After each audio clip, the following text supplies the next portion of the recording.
अस्सलामुअलैकुम नाज़रीन, आप देख रहे हैं प्रोग्राम आज का रिपोर्टर और मैं हूं आपके साथ रानी सैफुल्ला खान। आम इंतखाबात के लिए कागजात नामजदगी मंजूर या मुस्तरद किए जाने के खिलाफ अपीलें दायर करने का मरहला मुकम्मल हो गया। दायर अपीलों पर समाअत भी जारी है, जबकि जो समाअत ये है ये 10 जनवरी तक जारी रहेगी। जनरल नशिस्तों पर उम्मीदवारों की नजरसानी शुदा फहरिस्त 11 जनवरी को शाया होगी, जबकि उम्मीदवारों को इंतखाबी निशानात की अलॉटमेंट 13 जनवरी को होगी।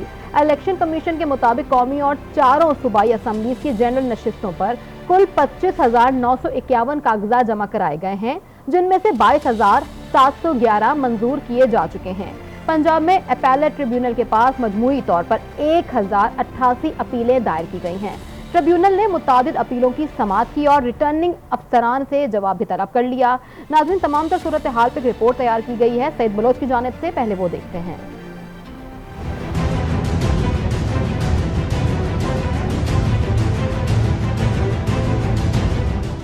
लाहौर हाई कोर्ट की प्रिंसिपल सीट पर अपीलेट ट्रिब्यूनल में 624 अपीलें दायर हुई। हाई कोर्ट मुल्तान बेंच में 219, बहावलपुर बेंच में 81 और रावलपिंडी बेंच में 164 अपीलें ट्रिब्यूनल में दायर हुई। ट्रिब्यूनल 10 जनवरी तक रिटर्निंग अफसरान के फैसलों के खिलाफ अपीलों पर फैसला करेंगे।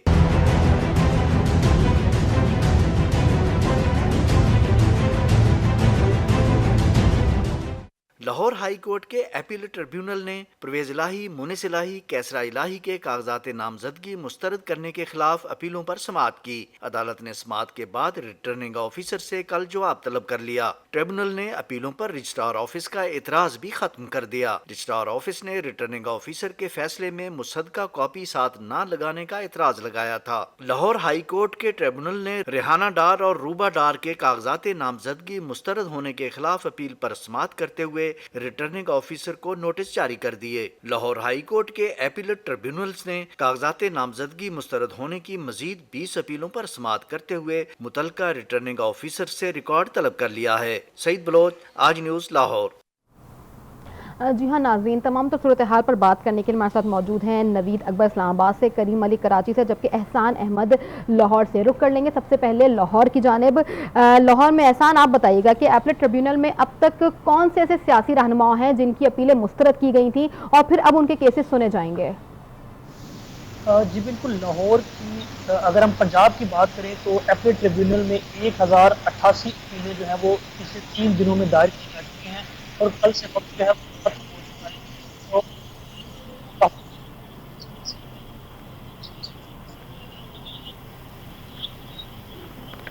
ठीक है, अपने नाज़रीन को हम साथ साथ बता भी रहे थे कि पंजाब में अपीलेट ट्रिब्यूनल की मजमूई तौर पर जो तादाद है वो है 1088 अपीलें दायर की गई थी। यहाँ बताएं कि ट्रिब्यूनल ने मुतादिद अपीलों की समाअत की और रिटर्निंग अफसरान से जवाब भी तलब कर लिया। लाहौर से एहसान अहमद हमें बता रहे थे। एहसान ने बताया कि प्रिंसिपल सीट पर अपीलेट ट्रिब्यूनल में 624 अपीलें दायर की गई हैं, जबकि लाहौर हाईकोर्ट बेंच में 219, भावलपुर बेंच में 81, जबकि रावलपिंडी बेंच में 164 अपीलें ट्रिब्यूनल में दायर की गई हैं।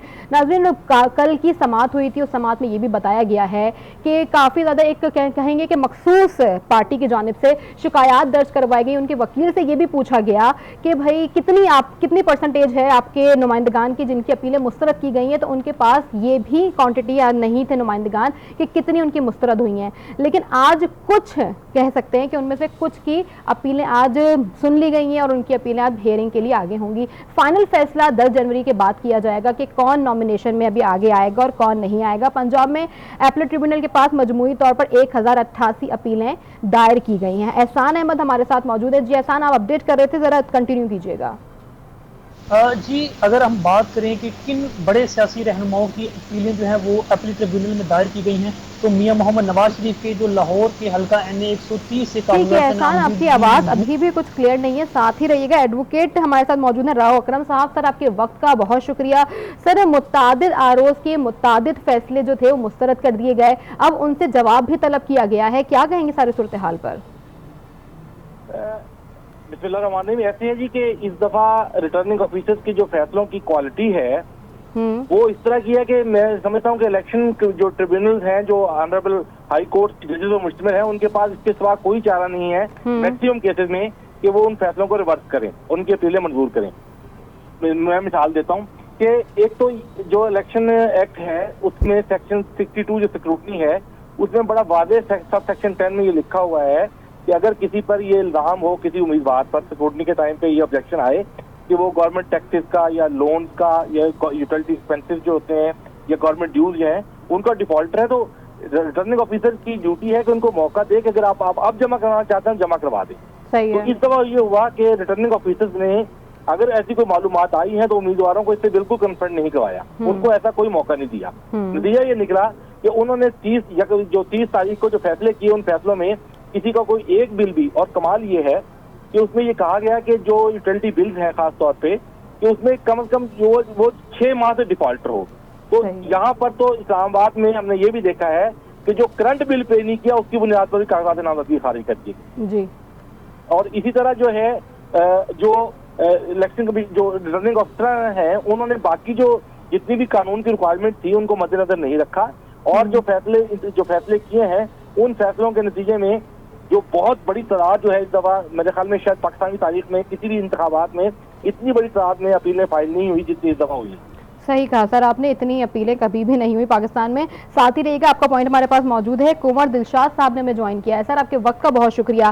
सर क्या कहेंगे, ये इस तरह की रिवायत रही है, इससे पहले भी आपने बहुत ज्यादा इलेक्शन में रहे थे, तो क्या रिवायत है कि इसी तरह नॉमिनेशन पेपर रिजेक्ट कर दिए जाते हैं और फिर फर्स्ट हियरिंग पे या फिर कहते हैं जो लेटेस्ट अपडेट्स होती हैं उसके बाद वो फिर नॉमिनेशन में आ भी जाते हैं फौरन? ये दरअसल बात यह है, असल तौर पर देखा जाता है, अब ये देखना होगा कि रिटर्निंग ऑफिसरान जो हैं जी, उन्होंने जो पेपर रिजेक्ट किए हैं तो उनका हमें देखना पड़ेगा कि उन्होंने अपने डिसीजन मेकिंग में क्या लिखा है जी। उन्हें कोई जवाब तो दिया होता है ना, बगैर जवाब दिए बगैर तो किसी के पेपर को रिजेक्ट नहीं कर सकते। उसमें सबसे बड़ी जो हमें इतला मिली है उसमें ये हुआ कि बहुतों से इसलिए रिजेक्ट करने पड़े कि उनके जो प्रपोजल सेकेंडर जो थे वो उस कॉन्स्टिट्यूंसी से उनका ताल्लुक नहीं था, वो इस बुनियाद पर भी पेपर रिजेक्ट हुए हैं। तीसरी सबसे बड़ी अहम बात ये हुई कि दस्तखत जो थे वो जाली तस्वर किए गए, चेक भी किए, वो देखा वो भी गलत है। लेकिन आपकी बात दुरुस्त है, इसके बावजूद भी रिटर्निंग ऑफिसरान को जो कोई मामूली किस्म की कोई टेक्निकल गलतियां हों उसको नजरअंदाज करना चाहिए।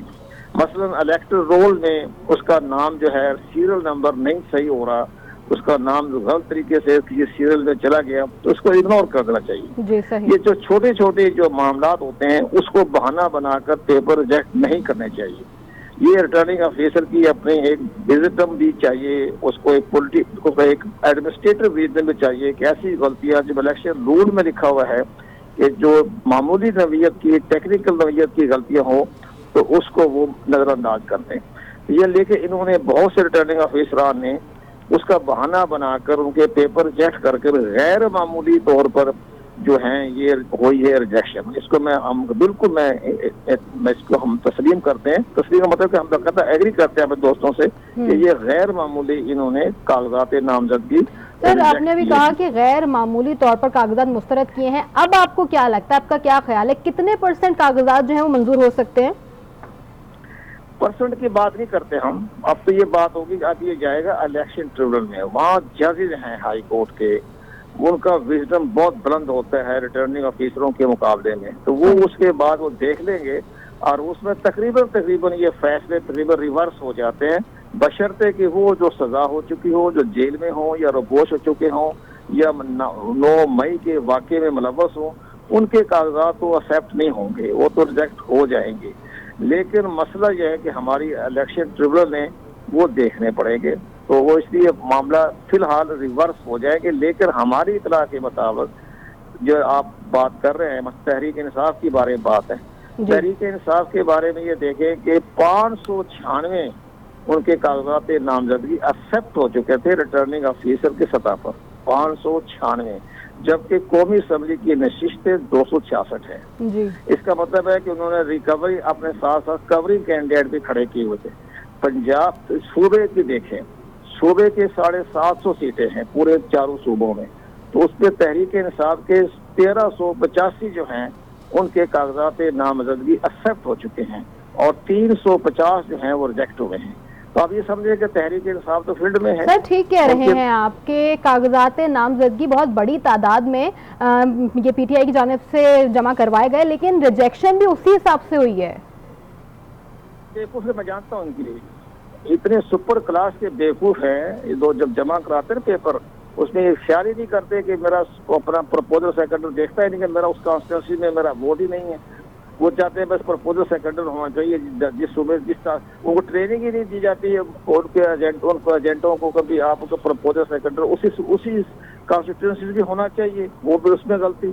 फिर दस्तखत करते वक्त वो जो आइडेंटिटी कार्ड के साथ जो दस्तखत वो नहीं किए जाते, वो जारी तस्वर किए जाते हैं। तीसरी बात होती है कि खिलाफ FDR, अब तो ये घरों में बड़े मासूम बने बैठे हैं ना, हमें इनकी बैकग्राउंड का पता है। इलेक्शन कमीशन ऑफ पाकिस्तान ने इन सारे जितने कागजात जमा किए गए थे, FDR, state bank of Pakistan, FIA, कौमी इत्तेफाक ब्यूरो और जितनी एहसास एजेंसियां, इन सब से इनकी रिपोर्ट तैयार करके ऑनलाइन रिटर्निंग ऑफिसर को दे दी थी। तो जो इसने बटन दबाया उसका सारा हुलिया, सारा शीजा रसो सामने आ गया कि कहाँ का इसने जुर्म किया और कहाँ का इसके फ्रॉड के केस चल रहे हैं। तो वो सब उसके सामने, वो बाहर पब्लिक में नहीं बताता जी मैं बड़ा फ्रॉडिया हूँ, मुझे इतना कहेंगे कि रिजेक्ट कर दिए पेपर रिटर्निंग ऑफिसर ने। उसकी हिस्ट्री शीट भी देखे ना, वो सारी हिस्ट्री शीट ऑनलाइन पे कर दी थी इलेक्शन कमीशन पाकिस्तान में। इसलिए घबराने वाली बात नहीं है, ये खुद भी झूठ बोलते रहते हैं। तो आप इसको तसल्ली रखिए, इनका फैसला अगर सच है। ठीक है, कुंवर दिलशाद साहब हमारे साथ है, साथ ही रहिएगा सर। रुक करेंगे रशीद चौधरी तज्जियाकार की जानिब। रशीद साहब आपके वक्त का बहुत शुक्रिया। सर तमाम तो सिचुएशन आपके सामने है, कुंवर दिलशाद साहब की बात भी आपके सामने है। उन्होंने कहा कि इस तरह मतलब रिजेक्शन हो तो जाती है लेकिन 100% नहीं होती, वो कुछ लोग आके इस तरह से बहाने भी करते हैं कि उनके पेपर रिजेक्ट कर दिए गए। सिचुएशन पे क्या कहेंगे? और सर अब आने वाले दिनों में 10 जनवरी तक कितनों के आपको लगता है कि पेपर जो है वो मंजूर कर लिए जाएंगे? जी थैंक यू। देखें, जो 2013 में जब हमने सबसे ज़्यादा रिजेक्शंस देखी थी 14.6%, 15% के करीब जो नॉमिनेशन पेपर्स थे वो रिजेक्ट हो गए थे। उस वक्त हमने देखा था कि जब ट्राइब्यूनल्स में गए हैं कैंडिडेट्स अपील्स में, तो 45% जो कागजात थे वो जो रिजेक्टेड नॉमिनेशन पेपर्स थे उनको इजाज़त मिल गई थी उन कैंडिडेट्स को इलेक्शन लड़ने की।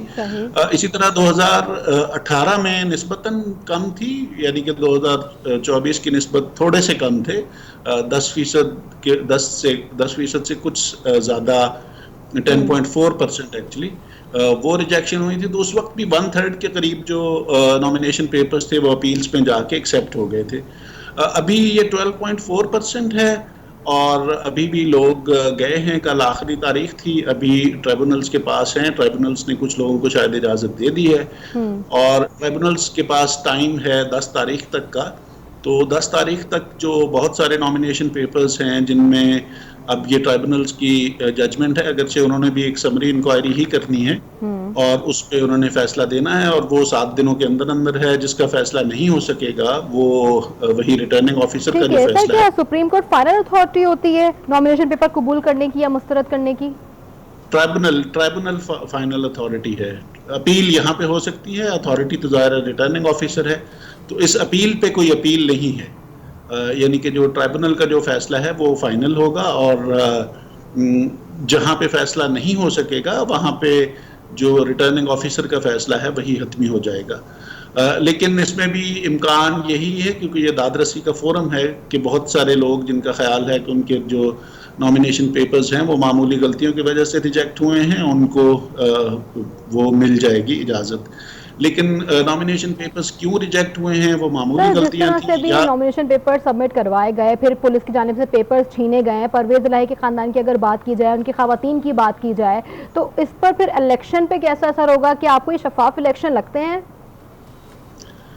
देखिए, जो आउटकम होती है ना किसी प्रोसेस की, एक तो प्रोसेस है और फिर उस प्रोसेस की आउटकम है। हमने देखा है कि बहुत सारे जो कैंडिडेट्स थे, पोटेंशियल कैंडिडेट्स, अभी हमें ये नहीं पता कि पार्टियों के कैंडिडेट्स कौन हैं, क्योंकि पार्टियों ने कैंडिडेट्स तो उतने ही फील्ड करने हैं ना जितनी कॉन्स्टिट्यूएंसीज हैं, और पार्टियों ने तो 13 जनवरी को बताना है कि उनके कैंडिडेट्स कौन से हैं। किसी पार्टी ने अभी तक अनाउंस नहीं किए, पार्टी के अंदर भी अनाउंस नहीं किए कि उनके कैंडिडेट्स कौन होंगे।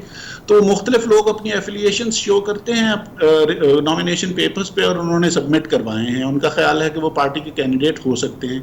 अब पार्टी ने उनमें से किसी एक को चुनना है ना, वो 6 भी हो सकते हैं कॉन्स्टिट्यूएंसी में, 10 भी हो सकते हैं।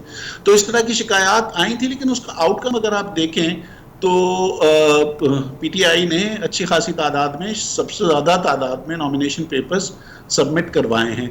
इसका मतलब है सबमिशन हो गई थी, उसके बाद रिजेक्शन वाला मसला आया। अब रिजेक्शन वाले भी मसले पे भी जब हम देखेंगे कि उनके कितने कैंडिडेट्स को इजाज़त मिल जाती है, क्योंकि मेजॉरिटी, ओवरवेलमिंग मेजॉरिटी को तो इस वक्त भी एक्सेप्ट हुए हैं नॉमिनेशन पेपर्स। जिस तरह कुंवर साहब फरमा रहे थे कि 1900 के करीब उनके जो नॉमिनेशन पेपर्स हैं सूबाई और कौमी असेंबली में वो एक्सेप्ट हो चुके हैं, और जो रिजेक्ट हुए हैं वो ट्राइब्यूनल में गए हैं। तो ट्राइब्यूनल के पास अभी 10 तारीख तक उन्होंने काम करना है, और ये सारे हाई कोर्ट के सिटिंग जजेस हैं। अगरचे कानून के मुताबिक शायद जो साबका जजेस हैं उनको भी लगाया जा सकता है, लेकिन इलेक्शन कमीशन ने सारे सिटिंग जजेस को रिक्वेस्ट किया है। फिर रुक करेंगे साबिक सेक्रेटरी इलेक्शन कमीशन कुंवर दिलशाद साहब की जानिब। कुंवर साहब, आप क्या कहेंगे, सुप्रीम कोर्ट फाइनल अथॉरिटी होती है जो पेपर्स हैं उनकी रिजेक्शन की या मंजूर होने की भी?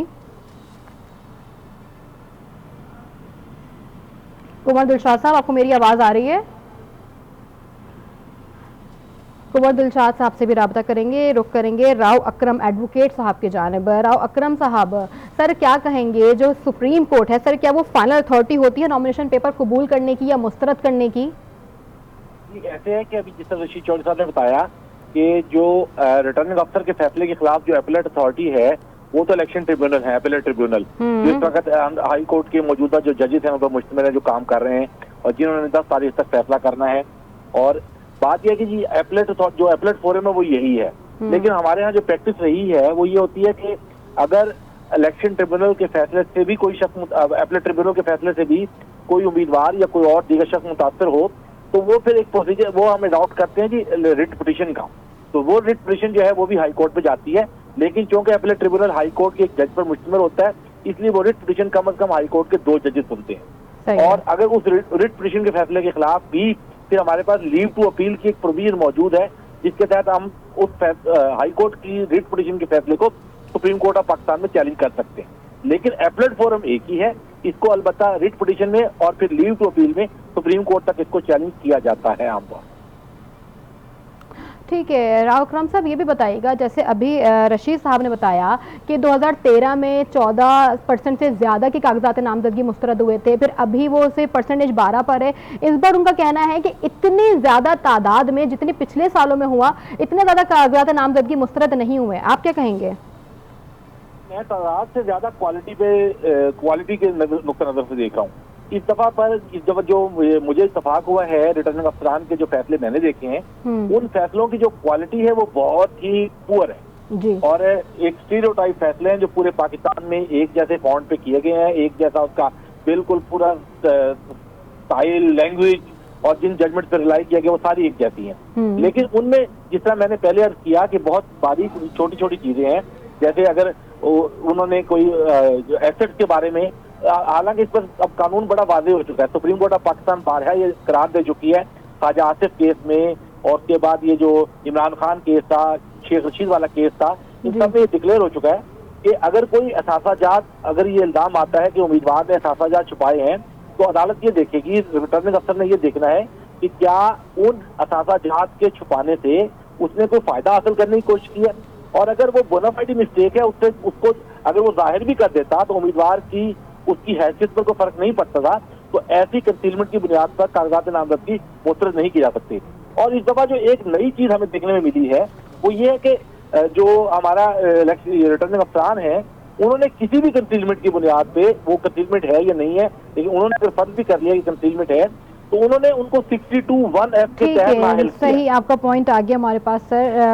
आम इंतखाबात के लिए कागजात नामजदगी मुस्तरद या मंजूर करने के लिए खिलाफ मरहला था नाज़रीन, वो मुकम्मल हो गया। अब देखा ये जाएगा कि इसके मजीद कितने लोगों के, ये जो हेयरिंग की टाइम है वो 10 जनवरी तक है, वो कितने लोगों के सुनेंगे। और ये भी कहा जा रहा है कुंवर दिलशाद की जानिब से कि इस तरह हमेशा ही होता आया है, लेकिन इलेक्शन तक तकरीबन सबके ही कागजात मंजूर कर लिए जाते हैं। हमारे साथ मौजूद थे रशीद चौधरी तजियाकार, राव अकरम एडवोकेट, कुंवर दिलशाद, और इस्लामाबाद से एहसान अहमद ने मैं ज्वाइन किया था। आप सबके वक्त का बहुत शुक्रिया। नाज़रीन, प्रोग्राम का वक्त यहाँ पे खत्म हुआ है। अपना फीडबैक जरूर दीजिएगा। अल्लाह हाफ़िज़।